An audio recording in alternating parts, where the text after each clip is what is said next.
Men 1987. Yang pertama dari Permenker Men 1987 yang mempertimbangkan A. Bahwa untuk mencegah terjadi gangguan keselamatan dan kesehatan tenaga kerja dalam rangka meningkatkan efisiensi dan produktivitas kerja, perlu penerapan keselamatan kerja, perusahaan dan kesehatan kerja di perusahaan-perusahaan. B. Bahwa bertalian dengan hal tersebut di atas, perusahaan perlu memiliki panitia pembina keselamatan dan kesehatan kerja untuk membantu pimpinan perusahaan dalam penerapan keselamatan kerja, perusahaan dan kesehatan kerja. C. Bahwa untuk maksud itu perlu ditetapkan dengan peraturan Menteri Tenaga Kerja tentang panitia pembina keselamatan dan kesehatan kerja yang menetapkan peraturan Menteri Tenaga Kerja Republik Indonesia tentang panitia pembina keselamatan dan kesehatan kerja serta tata cara pembentukan ahli teknologi kerja yang dijelaskan dalam 17 pasal.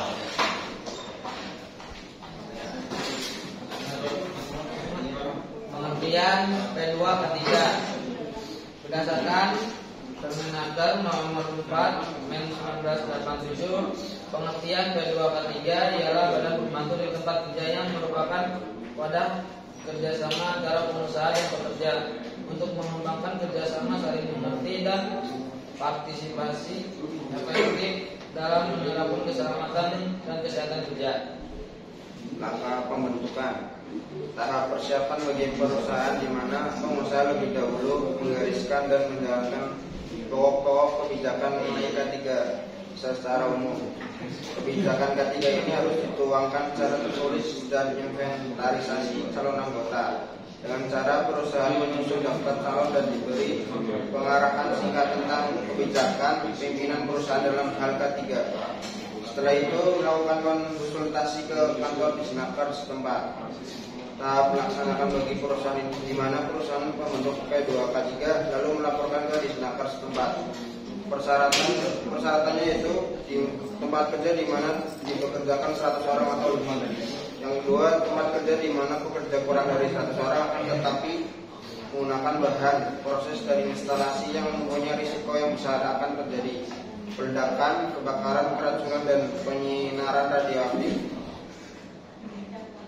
Nah, untuk selanjutnya ada fungsi panitia pembina keselamatan dan kesehatan kerja P2 ketiga. Pertama itu ketua memimpin semua rapat pleno P2 ketiga atau merujuk anggota untuk memimpin rapat pleno. Terus ada menentukan langkah kebijakan polis demi tercapainya pelaksanaan program-program P2 ketiga. Terus ada pembertanggungjawaban pelaksanaan program-program P2 K3 dan pelaksanaannya kepada direksi. Memonitoring dan mengevaluasi pelaksanaan program-program K3 di perusahaan.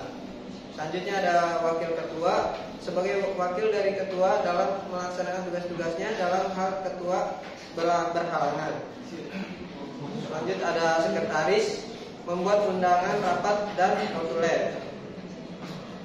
Mengelola administrasi surat-surat P2 K3, mencatat data-data yang berhubungan dengan K3, memberikan bantuan saran-saran yang diperlukan oleh seksi-seksi demi suksesnya program K3.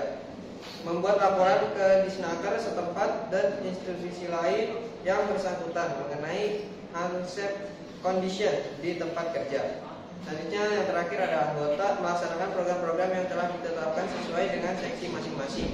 Melaporkan kepada ketua atas kegiatan yang telah dilaksanakan. Yang selanjutnya tugas P2K3